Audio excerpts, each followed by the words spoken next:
Picture two identical neurons receiving exactly the same input. To the naked eye, they are indistinguishable, same size, same shape, same basic structure. You might expect them to behave more or less identically. Yet, one is sitting quietly at rest, while the other is rapidly firing bursts of electrical impulses. What causes this striking difference? You might think that there are some fundamental variations in cell electrophysiology or biochemistry that are invisible from the outside. But the answer lies in their history. What these neurons were doing before that observation, while all the other factors, including cell biophysics, could in principle be identical. Unlike simplified neurons in artificial neural networks that act as basic input-to-output functions, biological neurons have memory. Their response depends not only on the input but also on the recent history of activity. Today, we will see how this remarkable property arises from the internal dynamics of neurons, along with other fascinating neurocomputational properties of biological cells. Using the powerful language of dynamical systems, we will gain a geometric intuition that makes these complex behaviors seem crystal clear. If you're interested, stay tuned.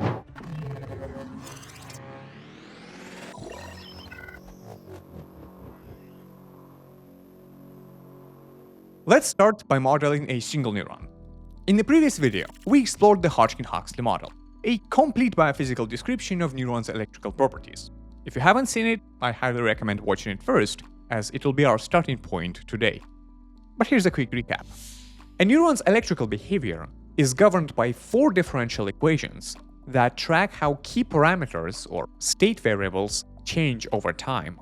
The central equation describes changes in membrane voltage driven by ionic currents flowing through the membrane. The other three equations monitor the proportion of open ion channels, which themselves depend on voltage, creating an intricate feedback loop. But here's a catch. Being four-dimensional, this system is impossible to visualize directly. To gain intuition, we need to simplify it. Let's start with the gating variables, specifically n, which represents the fraction of open potassium channels. We derived its equation by considering transitions between two states, with alpha and beta representing the rates of gates becoming permissive and non-permissive. Imagine we freeze the voltage at some value. Now, alpha and beta become positive numbers. While initially there may be an imbalance, eventually the system reaches an equilibrium where the two directions of this reaction balance perfectly. We can highlight this equilibrium-seeking behavior by rewriting the equation.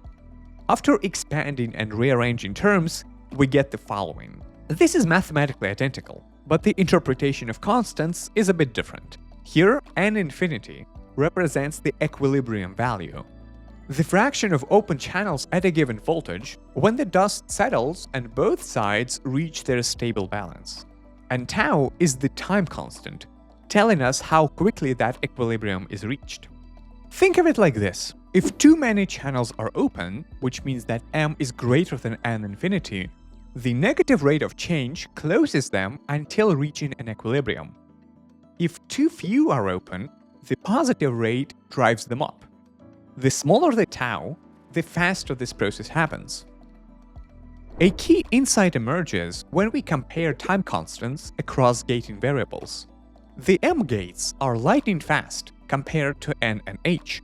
So fast, in fact, that we can treat them as instantaneous. Since we have an explicit equation for m infinity, we can simply replace m with its equilibrium value and eliminate one differential equation completely. Even better, it turns out many neurons generate perfectly good spikes without H-gates at all.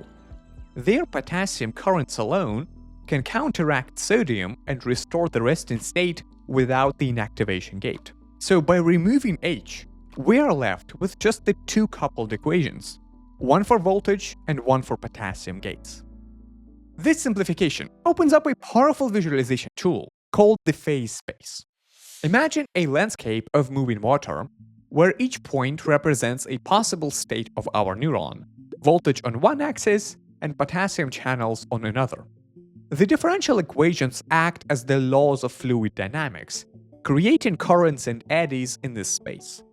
Drop a leaf at any point, and it will be carried along by these currents, tracing out the neuron's behavior over time. The direction and speed of the flow at each point, represented by arrows in our diagram, called the phase portrait, tell us exactly how voltage and channel states change from moment to moment. In this plane, there are points of tranquility called equilibria, where there is no flow in either direction. These correspond to states where both derivatives equal to zero. Some equilibrium points are stable, like a ball resting at the bottom of the bowl. If you give it a small push, the system's dynamics will naturally drive it back to the equilibrium. These stable points often correspond to the neuron's resting state. Other equilibria are unstable, like a ball balanced precisely at the top of the hill, where the slightest perturbation sends it racing away.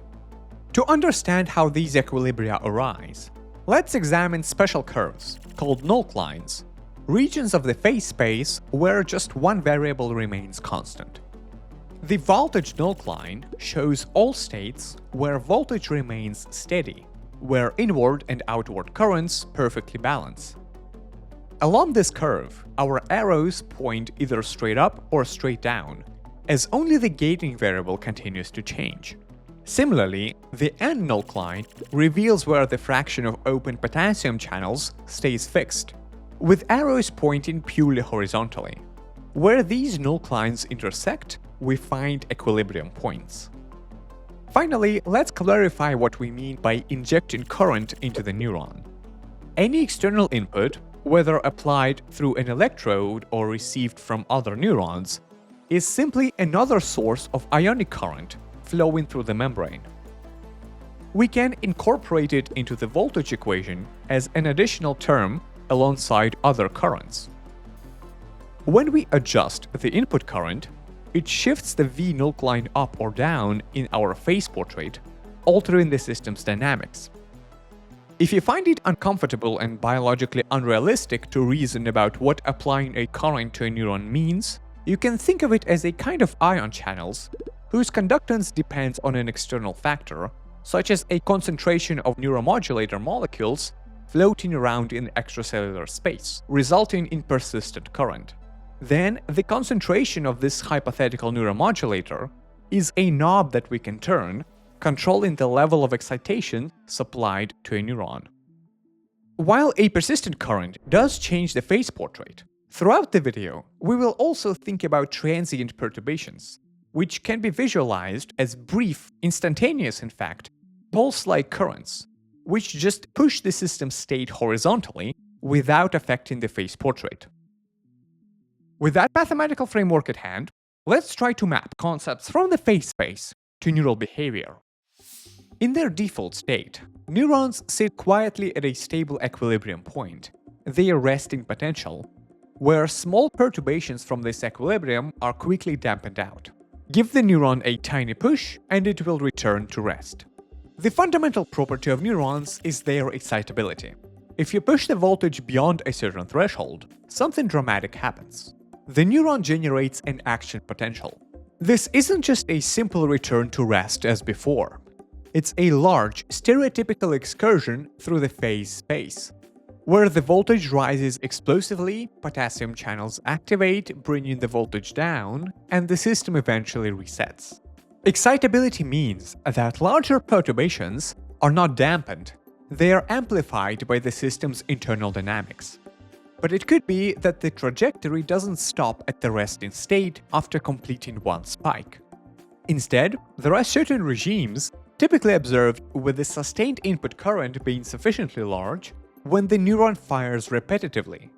In the language of dynamical systems, this corresponds to a limit cycle, a closed loop in the phase space that the neuron traverses again and again. The system is no longer seeking a stable resting state. It is locked into the repetitive pattern of activity, where each loop around this cycle corresponds to one action potential. To understand why such transitions arise and what causes the behavior of the neuron, we need to take a closer look at the underlying phase portrait. As mentioned before, the stable equilibrium corresponds to the resting state. It is also called a stable node, since all nearby trajectories flow into it. But zooming out and looking at the null lines, we can see that there are in fact two more points in which they intersect. So there must be two other equilibria. The problem is that both of these equilibria are unstable, so even the tiniest perturbations will cause the state to rapidly diverge from this equilibrium. But in which direction? Where does this runaway trajectory go? This is where the roles of these two unstable equilibria become important. Let's start with the one on the right. This equilibrium seems to be right in the center of the limit cycle. So no matter in which direction the trajectory is knocked away from the equilibrium, it's going to fall into the basin of attraction of the limit cycle, wind itself around it, and continue looping indefinitely, resulting in rhythmic firing. But what about the one in the middle, where the ascending part of the voltage null line intersects with the end null line? This equilibrium is known as a saddle point. Indeed, if you start near it, trajectories are pulled towards it along one direction and pushed away along another direction, resulting in the saddle shape.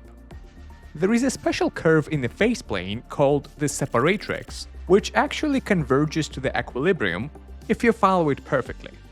This curve acts as a boundary, a watershed separating the phase plane into two regions, distinct basins of attraction. Trajectories that start inside it get swept into the spiking orbit, while the ones that start outside return to rest. As you can see, the separatrix plays the role of a threshold. If the input perturbation is large enough to knock the trajectory into the attraction domain of the limit cycle, the neuron will fall into the spiking behavior. If not, return to rest. However, if the push is too strong that it overshoots the limit cycle attraction domain entirely, the trajectory will also return to rest with a spike detour.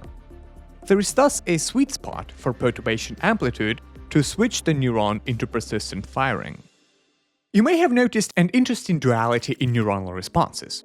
When we perturb a neuron from rest, one of the two things can happen. Either it generates a single spike and returns to rest, or it transitions into persistent firing state.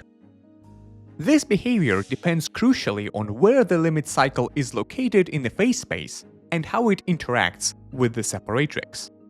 In some neurons, the limit cycle exists as a separate orbit, carving out a basin of attraction in the phase space, with the separatrix forming a boundary around this attraction domain. For these neurons, perturbations of the right amplitude will cause the system to transition from rest to persistent firing. This means that under the same input current, the neuron can be either resting or repetitively spiking, depending on its history, which is why such neurons are called bistable. This dependency is called hysteresis. It's a powerful computational feature, allowing individual neurons to serve as kind of memory elements that maintain their state, either rest or firing, even after the perturbation that triggered the switch is gone. This explains the mystery we saw in the very beginning.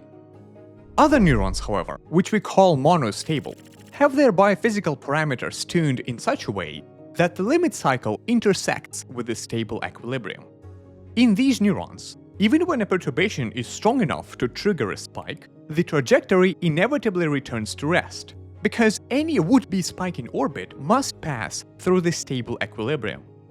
In other words, if there is a stable equilibrium, persistent spiking is not possible without well-timed perturbations. If we want to make such a neuron fire repetitively on its own, we need to remove the stable equilibrium by fundamentally changing the phase portrait. This brings us to the crucial concept of bifurcation, which refers to qualitative change in the phase portrait, such as when equilibria appear, disappear, or change their stability. Importantly, bifurcations involve changes in the underlying differential equations, and thus will change the null lines and vector fields. For example, increasing the persistent current applied to a neuron corresponds to a constant shift in the V null line, and thus might cause a bifurcation, as we'll see shortly. In other words, we are changing the landscape of fluid flows, unlike merely pushing the leaf around with perturbations. Let's turn the knob on the applied current and see what happens to the bistable neuron first. As the voltage null line shifts up, the 2 points where it intersects with the N null line, the stable node and the saddle, approach each other closer and closer, until, at some critical value of current, they fuse and kind of annihilate each other. Indeed, this branch of the voltage null line now lies fully above the N null line, so the only point of intersection is the unstable equilibrium that is in the middle of the spiking orbit. Because there is no more resting equilibrium, basically all trajectories get attracted to the limit cycle, so at this current, repetitive spiking is the only behavior the neuron can exhibit. This kind of bifurcation observed when a node and a saddle coalesce is known as the saddle-node bifurcation. When we do the same thing with a monostable neuron, we see a similar picture of the node and the saddle annihilating each other.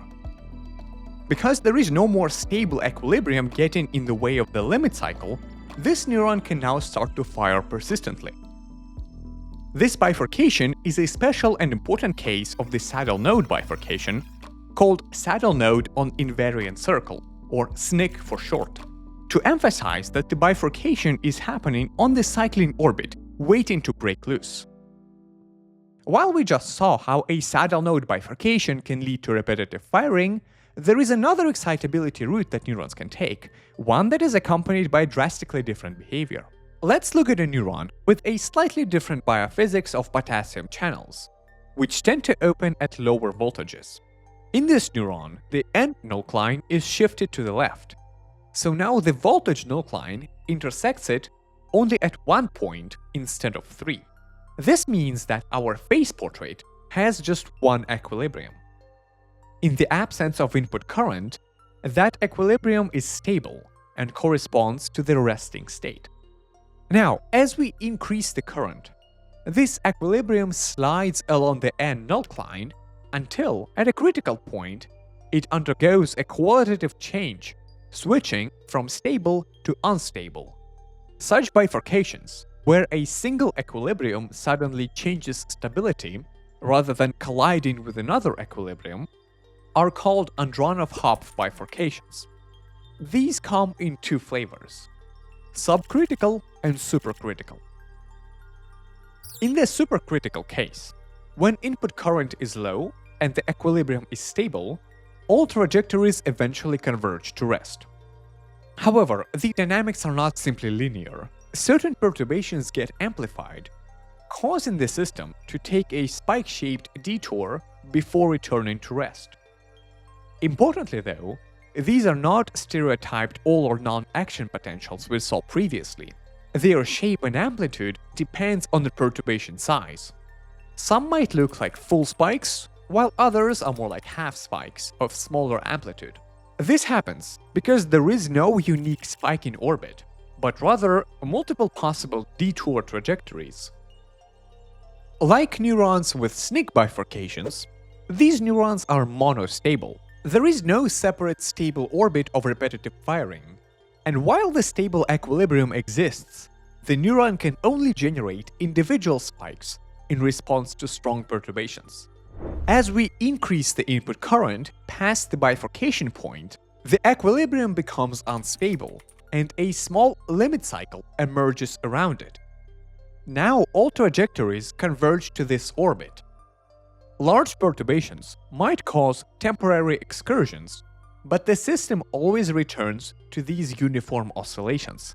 The neuron no longer has a single resting state. Instead, its equilibrium behavior is to produce small rhythmic oscillations. A strong push might trigger a larger spike of variable size, but the system will always settle back into its characteristic oscillatory pattern. With further increases in input current, this limit cycle gradually grows until its amplitude matches that of spike responses, transitioning the neuron into repetitive firing. This explains why spike amplitude can vary. The sharp distinction between spikes and non-spikes that characterizes all or none responses is blurred in these neurons. The subcritical case tells a different story. Here, even before the equilibrium loses stability, there exists a large amplitude limit cycle, a full spike in orbit somewhere out in the phase space. However, this stable cycle is separated from the stable equilibrium by an unstable cyclic curve, which acts as a threshold. Any perturbation that pushes the system beyond this boundary will cause it to jump into the large amplitude firing orbit. This creates bistability. The neuron can either rest quietly or fire repetitively at the same input current, depending on whether its state lies inside or outside this unstable cycle. When we increase the input current, the unstable cycle shrinks around the equilibrium. At the bifurcation point, this cycle collapses onto the equilibrium itself, causing it to become unstable. Now, there is no more barrier protecting the equilibrium, and the tiniest perturbations will send the system into repetitive firing. The transition is sudden and dramatic, unlike the gradual emergence of oscillations we saw in the supercritical case. This brings us to another fundamental distinction in how neurons process information. Neurons that transition to firing through saddle node bifurcations, either pure saddle node or SNCC, are called integrators. They gradually accumulate perturbations until their state crosses the separatrix threshold, triggering either a transition to repetitive firing or a single spike. For these neurons, the timing and the pattern of inputs don't matter, only their cumulative effect. In contrast, neurons that undergo Andronov-Hopf bifurcations are called resonators. These neurons exhibit subthreshold oscillations, making them sensitive to input timing. They preferably respond to inputs that arrive at specific phases of these oscillations, and poorly timed excitatory inputs might even suppress their response rather than enhance it. Think of it like this: an integrator neuron is like a bucket filling with water. You can add water quickly or slowly, regularly or irregularly. Anyway, once it reaches the threshold, it spills. A resonator neuron is more like a swing. Pushing it at random times won't get you very far, but even small pushes at the right rhythm can build up to a large response. Alright, let's try to put everything together. We have seen how dynamical systems theory and geometric reasoning about phase portraits elegantly explain the diverse zoo of neural behavior. Our exploration revealed two fundamental dichotomies in neural dynamics: monostable versus bistable neurons, and integrator versus resonator properties. These distinctions perfectly map onto four different kinds of bifurcations. A neuron undergoing a saddle node bifurcation is a bistable integrator. At a given input current, it can either rest or repetitively spike, depending on its history. Switching it from rest to firing requires sufficient perturbation, but the timing of inputs is irrelevant. A neuron with a SNCC bifurcation is a monostable integrator. The same input current cannot support both behaviors, since the resting equilibrium blocks the spike in orbit. Repetitive firing only emerges when the applied input current is strong enough to annihilate the stable equilibrium with its neighboring saddle. A neuron exhibiting supercritical Andronov-Hopf bifurcation is a monostable resonator. It has prominent oscillations around the resting state, which means that the timing of perturbation matters, and it has certain resonant input frequencies. And because the spike in orbit emerges from the destabilized equilibrium, only one regime is possible at a given level of applied current. A neuron with a subcritical Hopf bifurcation is a bistable resonator. It combines timing sensitivity with the ability to maintain either resting or spiking states at the same level of input current, as the spike in orbit can coexist with the stable equilibrium. While real neurons are undoubtedly much more complicated, these fundamental mechanisms help explain their diverse computational roles. For example, integrator neurons excel in brain regions that need to accurately encode input strength, like sensory systems. And resonator neurons are prevalent in circuits that need to process temporal patterns or generate rhythmic activity, such as those controlling movement or maintaining certain forms of memory. As you can see, this diversity in neural dynamics isn't just a mathematical curiosity. It is fundamental to brain's computational power. This video was mostly based on a wonderful book by Eugene Izhikevich called Dynamical Systems in Neuroscience. I highly recommend taking a look if you're interested in diving deeper into what we talked about today, with more rigorous and extensive treatment. And if you're looking for a way to build up mathematical foundation to tackle books like this, you're going to love the message from our today's sponsor, Brilliant.org. Brilliant combines interactive visualizations with problem solving to make complex STEM topics engaging. Their hands-on courses break down challenging concepts into bite-sized lessons that build your intuitive understanding step by step. I particularly want to highlight their linear algebra course, which is incredibly relevant to today's discussion. For example, analyzing the stability of equilibrium points relies on eigenvectors and eigenvalues, crucial tools that are essential whether you're studying the biophysics of real neurons or abstract neural networks. Brilliant offers a great variety of courses across mathematics, computer science, and data analysis. Whether you're just starting out or looking to solidify your understanding of complex topics, Brilliant has got you covered. If you're ready to take your curiosity to the next level, head to brilliant.org/Artem to get a 30-day free trial of everything Brilliant has to offer, plus a 20% discount on your annual subscription. If you enjoyed the video, share it with your friends, subscribe to the channel if you haven't already, and consider supporting me on Patreon, where you can vote for video topics and find extended versions of video scripts. Stay tuned for more interesting neuroscience and machine learning topics coming up. Goodbye, and thank you for the interest in the brain.